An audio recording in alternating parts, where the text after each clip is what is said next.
Fox 19 now presents Tri-State Travel Treasures with Ken Baker.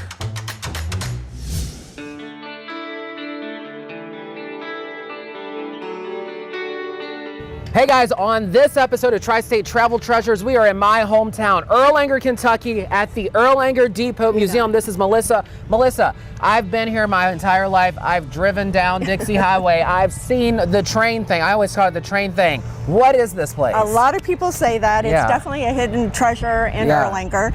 The depot was built in 1877. Yes. It was originally 100 yards closer to the tracks, and about 1990, the railroad was going to tear it down, and the Historical Society and the city decided to preserve it, move it 100 yards closer or away from the tracks, and then turn it into a museum. And here it is. So I guess, take me back. Tom, let's shoot back here. So I guess people would come down this railroad here and then jump off the back and like, welcome to Erlanger, right?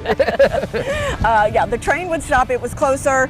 Literally, people would be standing outside. They would bring their luggage inside. They would load the trains from the back end of the depot, and they would take the train mostly to Chattanooga. All right, what are we going to see when we're in here? Right now we have 3 exhibits going on. We have a honor to our public safety department. We have the Kentucky Derby and a little bit of history of the women. I love it. Let's go in and check it out. Melissa, we're inside. Okay, before we get started talking about the stuff in here, when people came in, is this where you bought your tickets and all that back in the past? You got it, yep. You bought your tickets right here and you loaded the luggage in the next room. And then they're like, see you later. Okay, so this room rotates out exhibits, correct? It does. Every 3 months we have new exhibits. And it looks like you have a whole bunch of public safety stuff. We have public safety right now. You'll see our nod to our canine unit. Erlanger's had 9 canine dogs. Our first canine dog was Canine Joe back in 1999. Which one's Joe? Joe is over here. Oh, Canine Joe, 1999. Oh, I would have probably known that. He probably visited the schools and stuff, right? Probably back in the day, with the officer. And then Canine Kino is actually retiring the last this year. And we've got Esco right now. So we've got 2 canine dogs. Esco was born in Europe. I love that. He was brought here from Europe. So Canine Kino will be retiring this year. Let me ask you this, as we can, why was it important that you bring out the old uniforms and all that stuff and show this? Well, definitely to show the history, the transformation. The departments did merge. So back in the day, they had an individual fire, police, and EMS, and right now it's a combined unit under one public safety. Fantastic. Okay, what kind of stuff do we have here? So the City of Erlanger has 6 generations. The Shapen family, they've all served as firefighters, and the first chief was Chief Shapen back in 1904. Okay, very cool. And here you'll see different equipment from the fire to the police. You'll see some old nozzles back in 1930. You'll see a police cruiser back in 1997. I was about to say, that's what they looked like when I was a kid. Yeah, exactly. Yeah, rolling around. Okay, and then not that you would know personally. Oh, no, I don't know. These uniforms, what do we see here? So you'll see the different transformation of the uniforms. We have the fire, EMS. This is a police uniform from 1970. They had a winter and a summer. This one here? This one here, Oh, we're not supposed to. I always let don't touch. You're all right. And then here you've got a list of just a couple bullet points, right? Yeah, so we definitely have signage with every display to share the history. And you'll see on here in 2025, it was the first all-female crew stationed at the fire department. So as we highlight that, we can walk over to our women's exhibit. Wow, I didn't know so many women things were here in my little hometown. We've got a lot of cool things on display. I know that. Well, I don't know her, but she was in my school. They have a big picture. Dorothy. Who was Dorothy Howell? Yeah, Dorothy Howell was a teacher who then became principal, and now we have a school named after her. What, are they going to put me in here one day? We'll see. Okay, when you come in, this is all about the ladies. Okay, when you come in, you can see a lot of stuff. We've got a mink coat. If you guys remember Shillitoes. I sure do. So Shillitoes, the mink coat was purchased in 1976. Wow. For $376. How much would that be today? Oh gosh. Do your math. I don't know. Don't ask me. It might change every day. And then we've got some vintage jewelry back from the 40s and 50s. Let me ask you this. Where do you get all this stuff? Do you just have it somewhere? Or? A lot of this stuff came to us from the Historical Society, but most of all of our stuff is on loan.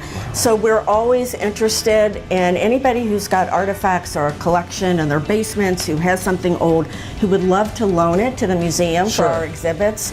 we are definitely open to items to be loaned or donated to the museum. Inside this space, you put this together, right? did. What did you, when you were thought, that is the coolest thing ever? In this space, Yes. Uh-oh. Ding, ding, ding, ding. probably these boots. Okay. They're back from 1901, and they're so old they flake off. So that's why we've tried to preserve them Sure. the best that we can. Yeah. But if you think about, look how tiny the feet were. Yes. In 1981, and those were adult women's boots. And you'll see these dresses from 1930 and how They're just little like the it waistline. says- what is it? Is it the something we're eating? I don't. Well, you're pretty tiny, so I think it'll work. So yeah, those are gorgeous. I know. Leaving this room, I know Erlanger has like some roots in horse racing, so I can't wait to see what's next. Come on in. I did not know that Erlanger had a connection to the Kentucky Derby. We sure do. Ethan West, who Yeah. trained the horse Chunk of Gold, Yeah. lives in Erlanger. He trains at Turfway, and he generously loaned us his items here on display. So This is huge, and we should say, for the people who don't know, the Louisville's about an hour and a half from Erlanger, so it's incredible that a horse from our little hometown went to the Derby and actually won the thing. yeah, Like, that's and amazing. And Chunk is at Turfway right now. Is trained he at over there just Turfway. like running around? Let's talk some of this stuff. So this is all from loan. What do you got here in these cases? Yeah, we've got Chunk's leather halter. We've got glasses back from 1986 to 2014. Wow. We've got Steve Coffin's authentic glass from the Derby. What are these flags? Like, these are pretty. These are all pennants, Yeah. and they go back from 1953 to 1963. I have to these just six hold my are- hands back because I want to like touch and grab everything. So this room will rotate out as well, right? All It these will. rooms rotate? It will. Our Okay. next exhibit we're already working on, we're going Sure. to do military, the Cincinnati Bengals, and a nod to men. That's so if people are out there and they have something, they are like, oh, I got enough to fill up a space, you guys do that, right? Yes, you can go to our website, the Erlanger Depot Museum website. Yeah. You'll see my email. And if you have something that you feel like the public would love to see, or For you're sure. collecting certain items, feel free to reach out. Before we get out of here, Melissa, why is Erlanger a treasure to the tri-state? Erlanger's a treasure. We're so close to Cincinnati, but we're our own little city. We've got wonderful workers, our public safety, our public works, the city employees are just so genuine. And it's a great place to raise a family. I grew up here. I raised my family Yeah. in Erlanger. The depot really captures the generations, Sure. the different history throughout the city. And even on the walls, we have artists that lived in Erlanger who, Yeah. we really try to capture I the love it. history with our exhibits. All right, this concludes, I should say, this episode of Tri-State Travel Treasures. We'll see you next time.